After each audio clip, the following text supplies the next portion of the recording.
আসসালামু আলাইকুম প্রিয় দর্শক, চরম একটি বাস্তবতার কথা আবার আপনাদের সামনে একটু খোলাসা করি। আমাদের মতন হাতে গোনা কয়েকজন মানুষ যখন সরকারের বিভিন্ন ধরনের ভুল ত্রুটি ধরিয়ে দেওয়ার চেষ্টা করছেন, ভুল ত্রুটি ধরিয়ে দিতে গিয়ে সরকারের সমালোচনা করছেন, কিছু শুভনাধ্যায়ী, কিছু শুভাকাঙ্ক্ষী সচেতন মানুষ আমাদেরকে সতর্ক করছেন মারাত্মকভাবে। সময় এমন এক পর্যায়ে পৌঁছেছে যে আমাদের মতন সমালোচনাকারীদের উপরে সরকারের প্রচণ্ড খড়গ নেমে আসতে পারে। আমাদের কণ্ঠ রোধ করতে যে কোনো মার প্যাচে ফেলা হতে পারে, নানান ধরনের চাপের মুখে ফেলা হতে পারে। যদি সরকারের এই ধরনের আচরণ আমাদের সামনে আসে বা আমাদের উপর প্রয়োগ হয়, তাতে কি খুব বেশি অবাক হওয়ার থাকবে? নিশ্চয়ই তাতে বিস্ময়ের কিছু থাকবে না। তাছাড়া বিভিন্ন মহল থেকে যে নানান ধরনের হুমকি আমরা পাচ্ছি, আমিও পেয়েছি, সে কথা এরই মধ্যে আপনাদেরকে জানিয়েছি, অলরেডি রেকর্ডেড। এই কথাগুলো এখন এই মুহূর্তে এই কারণে বলছি যে গত সোমবার সংস্কৃতি বিষয়ক উপদেষ্টা মোস্তফা সরোয়ার ফারুকীর সংবাদ সম্মেলনে কয়েকজন সাংবাদিক কি এমন প্রশ্ন করেছিলেন যে তার অপরাধে তাদের চাকরি চলে গেল, তাদেরকে চাকরিচ্যুত করা হলো। সরকারের নির্দেশেই তাদের চাকরি গেল, নাকি সরকারের চক্ষুকে তারা ভয় পেয়ে মালিক পক্ষ তাদেরকে আগে থেকেই চাকরিচ্যুত করলো, নাকি সেলফ সেন্সরশিপের মধ্যে থাকার কারণে বা বিশেষ দালালির জায়গা থেকে মালিক পক্ষ এই সংবাদকর্মীদেরকে তাদের চাকরি থেকে অব্যাহতি দিল? সেই বিষয়ে অবশ্যই আলোচনা করব।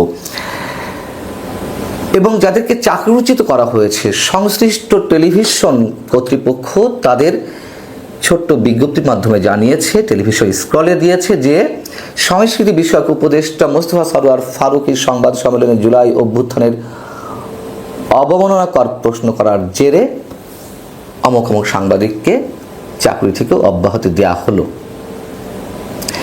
যাদেরকে চাকরি থেকে অব্যাহতি দেওয়া হয়েছে তাদের মধ্যে রয়েছেন বেসরকারি টিভি চ্যানেল দীপ্ত টিভির 2 জন, এটিএন বাংলার 1 জন সাংবাদিক এবং চ্যানেল আইয়ের 1 জন গণমাধ্যম কর্মী। দীপ্ত টিভির সংবাদ প্রচারও বন্ধ করে দেওয়া হয়েছে, সংবাদ প্রচার বন্ধ করে দেওয়া হয়েছে। এবং এই সংবাদ প্রচারের ক্ষেত্রে বন্ধ করার ক্ষেত্রে তারা কোনো ব্যাখ্যা দেয়নি। তারা স্কলে দিয়েছে যে অনিবার্য কারণবশত সংবাদ বন্ধ রাখা হয়েছে। চ্যানেল আই কর্তৃপক্ষ তাদের অফিসিয়াল পেজে একটি পোস্ট দিয়ে জানিয়েছে যে সংস্কৃতি বিষয়ক উপদেষ্টার সংবাদ সম্মেলনের প্রশ্নোত্তর পর্বে পেশাদারিত্ব প্রদর্শন না করার অভিযোগের পরিপ্রেক্ষিতে সংশ্লিষ্ট রিপোর্টারের বিষয়ে চ্যানেল আই কর্তৃপক্ষের তদন্ত শুরু ও দায়িত্ব থেকে অব্যাহতি প্রদান করা হয়েছে।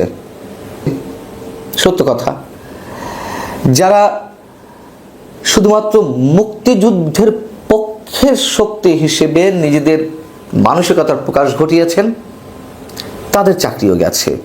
যারা আওয়ামী লীগের দালালি করেননি কিন্তু মুক্তিযুদ্ধের পক্ষের, আবার কাউকে কাউকে চাকরি ছাড়তে বাধ্য হতে হয়েছে। এবং দেখা গেছে কি, আওয়ামী লীগের দালাল হিসেবে যারা চিহ্নিত ছিলেন তাদের চাকরি চলে গেল, সেই জায়গায় এসে কারা বসলেন? বিএনপি, জামাত কিংবা এই সরকারের দালাল হিসেবে যারা চিহ্নিত তারা এসে বড় বড় পোস্টগুলিতে বসেছেন। এটাই বাস্তবতা। এই সরকারের সময় কি ঘটেছে আমরা দেখলাম। যদি হাতে গোনা কয়েকটি উদাহরণ যারা আপনারা রিকল করতে পারেন খুব সহজেই। সময় টিভির 3 সাংবাদিকের চাকরি গেল হাসনাত আবদুল্লাহ, সার্জিস আলমদের হুমকির মুখে। সেটি নিয়ে আন্তর্জাতিক গণমাধ্যম বিবিসি, ডয়েচে ভেলেতে নানান ধরনের রিপোর্টিং হলো। যাদের চাকরি গেছে তারা সরাসরি কথা বললেন, কর্তৃপক্ষের পক্ষ থেকেও স্বীকার করা হলো হ্যাঁ, চাপের মুখে তাদেরকে চাকরি থেকে অব্যাহতি দেওয়া হয়েছে। এবং এখন টিভিতে অফ ইয়ারে একটি সাউন্ড অন ইয়ারে চলে এলো।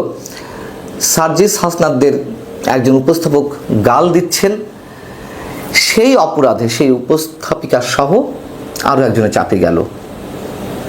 এবং এর বাইরে আরও অনেক উদাহরণ রয়েছে। এমনকি বিদেশ থেকে যারা কথিত ইনফ্লুয়েন্সার তাদের হুমকির মুখেও অনেকের চাকরি গেছে বা অনেকে চাকরি ছাড়তে বাধ্য হয়েছেন, বা আরও অনেক বিশেষ বিশেষ কারণে অনেকে চাকরি ছেড়ে চলে এসেছেন। এটাই বাস্তবতা।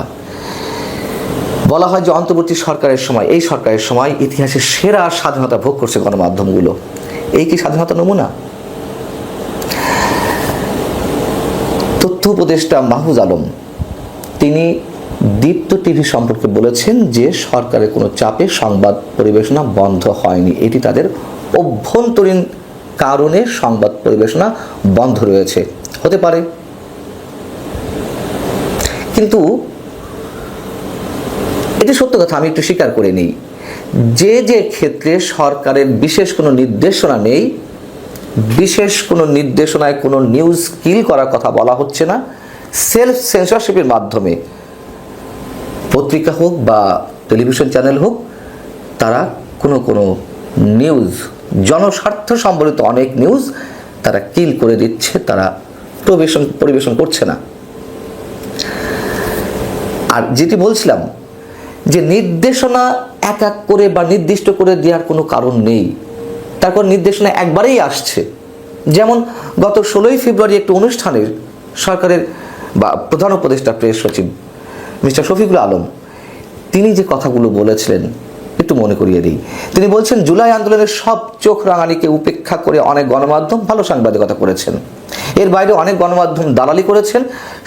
শুধু এক মাস নয়, এর আগে আওয়ামী লীগের পুরোটা সময় ক্ষমতাসীনদের পক্ষে যারা বয়ান তৈরি করেছে, স্বৈরাচারের হাতকে শক্তিশালী করেছে, তাদের সব কিছু নথিভুক্ত করা হচ্ছে।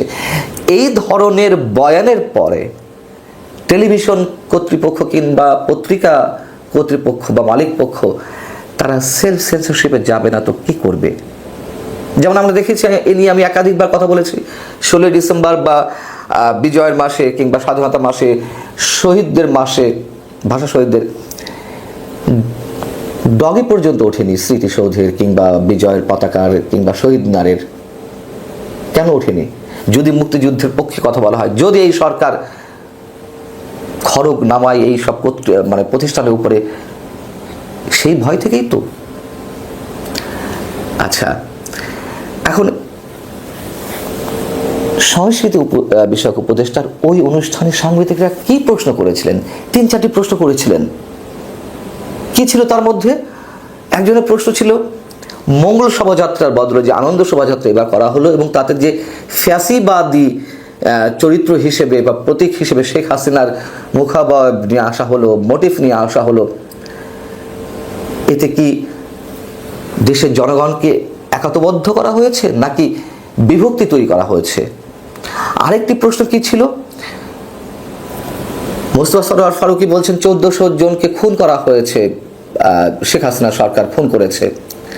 একজন সাংবাদিকের প্রশ্ন ছিল, এই 1400 জনকে কি শেখ হাসিনাই খুন করেছেন? তার প্রমাণ কি? বিচার আগে কেন এটি বলা হচ্ছে? আরেকটি প্রশ্ন ছিল, এই মোস্তফা সরোয়ার ফারুকী এখন আওয়ামী লীগকে যে ফ্যাসিবাদ বলে মুখে ফেনা তুলে ফেলছেন, তার সহধর্মিনী, তার স্ত্রী যে বঙ্গবন্ধুর সহধর্মিনী বেগম ফজলুন্নেসা মুজিবের চরিত্রে অভিনয় করেছেন একটি চলচ্চিত্রে, তাহলে তখন এই ফ্যাসিবাদী গল্প কোথায় ছিল? ফ্যাসিবাদের তীর্থভূমি 32 নম্বর, সেই ফ্যাসিবাদের জনক তাদের বক্তব্য অনুযায়ী বঙ্গবন্ধুর সহধর্মিনী চরিত্রে কেন অভিনয় করলেন? মোস্তফা সরোয়ার ফারুকী যা উত্তর দিয়েছেন আপনারা হয়তো শুনে থাকবেন। এর মধ্যে তিনি 1400 জন হত্যাকাণ্ডের শিকার হয়েছেন সে বিষয়ে বলছেন। যদি বলি তিনি মিথ্যার লেবাস ধারণ করছেন মোস্তফা সরোয়ার ফারুকী, তার কারণ এই 1400 জনের হিসাব তো দিচ্ছে জাতিসংঘের মানবাধিকার বিষয়ক হাই কমিশন। কোন তারিখ পর্যন্ত? 15ই আগস্ট পর্যন্ত, 5 আগস্ট না। তাহলে তারা তো নির্দিষ্টভাবে হিসাব দেয়নি 5 আগস্টের আগে কতজন হত্যাকাণ্ডের শিকার হয়েছেন আর 5 আগস্টের পরে 15 আগস্ট পর্যন্ত কতটি হত্যাকাণ্ডের ঘটনা ঘটেছে। এবং সরকার যেখানে বলেছে যে 5 আগস্ট পর্যন্ত 852 জন নিহত হয়েছেন জুলাই আন্দোলনে, তাহলে কন্ট্রাডিক্টরি কথা কে বলছেন? আর সবচেয়ে বড় কথা হচ্ছে, প্রশ্ন করলেই কারো না কারো পক্ষে ফেলা হবে, এতে কোন ধরনের মানসিকতা? সাংবাদিকের কাজই তো প্রশ্ন করা, এটি তার অধিকার। সেই অধিকার যখন বজায় থাকে না, সেই অধিকার যখন প্রতিষ্ঠা করার প্রতিবন্ধকতা তৈরি করা হয়, তখন গণমাধ্যম কতটা স্বাধীন খুব সহজেই বোঝা যায়। সেটি সরকারের নির্দেশে কারো চাকরি যাক অথবা সেলফ সেন্সরশিপের মধ্য দিয়ে কারো চাকরি যাক। বিষয়টি তো ওইখানেই সরকারের রক্তচক্ষু। আর যদি আমাদের মতো মানুষদের উপরে খড়গ নেমেই আসবে কিনা জানি না, তাতে লাভটা কি হবে সরকারের? কোনো